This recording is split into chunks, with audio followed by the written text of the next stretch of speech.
আসসালামু আলাইকুম রহমতুল্লাহ। এই যে এখানে 10টা আলু আছে।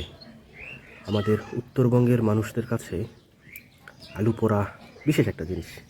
ঠিক আছে, ছোটোবেলায় যখন মাঠে গরু চড়াতে যাইতাম তখন ক্ষেত থেকে আলু তুলে এই ধানের যে ধান কাটার পর যে অবশিষ্ট অংশ জমিতে থাকে এটাকে আমাদের এলাকায় লারা বলে। ওই লারা তুলে আগুন জ্বালিয়ে তার মধ্যে আলু দিয়ে পুড়ে খাওয়া হতো।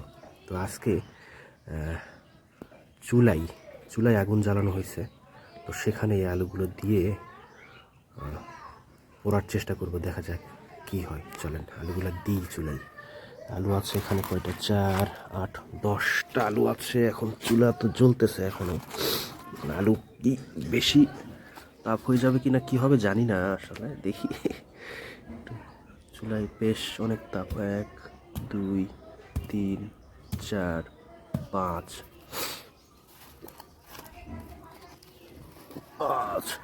6, 7, 8, 9, 10।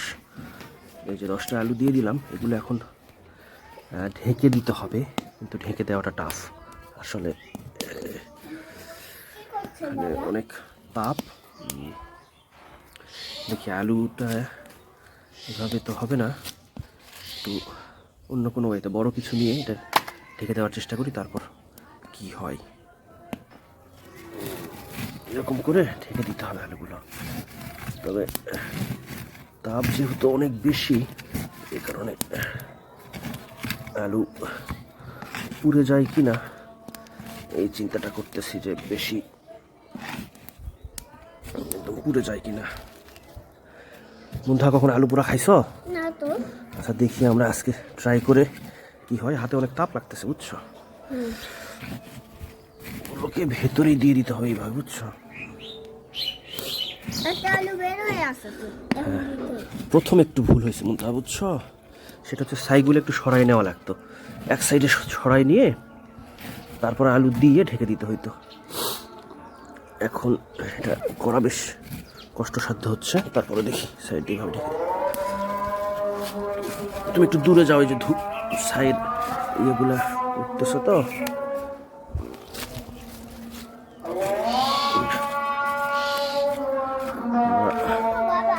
ছোটবেলায় এরকম মাঠে প্রচুর আলু পোড়া খাওয়া হয়েছে। এটা দেখি পরে আপডেট জানাচ্ছি আপনাদেরকে যে কতখানি পুড়লো বা কী হলো। এদিকে অলরেডি আধা ঘন্টা হয়ে গেছে। এখন দেখি আমরা যে আলুর কী অবস্থা, আলু কি পুড়ছে কিনা। আলু মোটামুটি পুড়ে গেছে।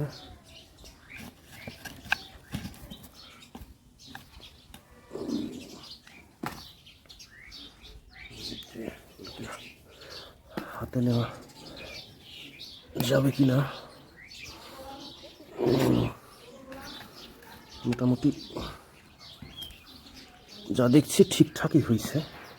এর চেয়ে বেশি হইলে আবার একদম খাওয়া যাবে না। এটা মনে হয় বেশি পুড়ছে।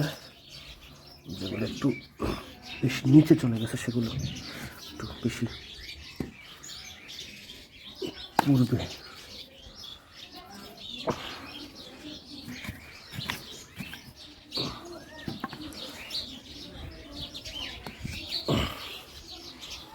কয়টা পেলাম? 2, 4, 2, 4, এটা দিয়ে 6।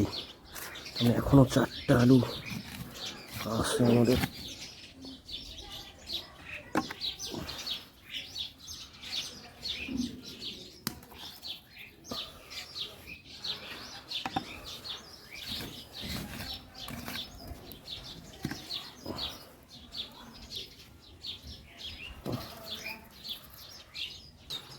এই যে আলুর হলো এই অবস্থা। একটা আলু খুঁজে পাওয়া যাচ্ছিল না, অনেক খোঁজাখুঁজি করে এটা পেয়েছি। তবে ব্যাপার যেটা হয়েছিল যে 10টা আলুই তোলা হয়েছিল, একটা একটু দূরে চলে গেছিলো, ওইটা দেখতে পাই নাই। বস্তার সাইডে পড়েছিল, যে কারণে ওইটা খুঁজতে গিয়ে সাইডটাই দিয়ে একদম অবস্থা খারাপ। এখন চলুন দেখি যেটা খেতে কেমন লাগে। এই হলো আমাদের আলু পোড়া। চলেন খেয়ে দেখি কেমন। ওটা একটু বেশি পুড়েছে, পোনাটা ঠিকঠাক আছে। আলুর যে সাইড নিচের দিকে থাকে আগুনের বেশি তাপ পায় সেই দিকটা হয়তো একটু বেশি পড়ে। এই হলো আলু পোড়া। কোথায় খাইছো আলু পোড়া? না খাও নাই? আচ্ছা আমি খেয়ে দেখি কেমন। একবার কামড় দিয়ে খেয়েছি তো। হুম স্বাদ ঠিকঠাক আছে। একদম রসগোল্লার মতন করছি তাই না? গুড গুড, স্বাদ ঠিকঠাক আছে, কিন্তু ছোটোবেলায় সত্যি কথা বলতে ছোটোবেলায় খেয়ে যে মজা পাওয়া যেত সে মজাটা নেই, কারণ বয়সের কারণে হোক মুখের স্বাদ চেঞ্জ হয়ে গেছে। ছোটোবেলা তো এই জিনিস অমৃতের মতো লাগতো, তবে এত বছর বাদে খাওয়া এটা আসলে একটা নস্টালজিয়া ব্যাপার স্যাপার।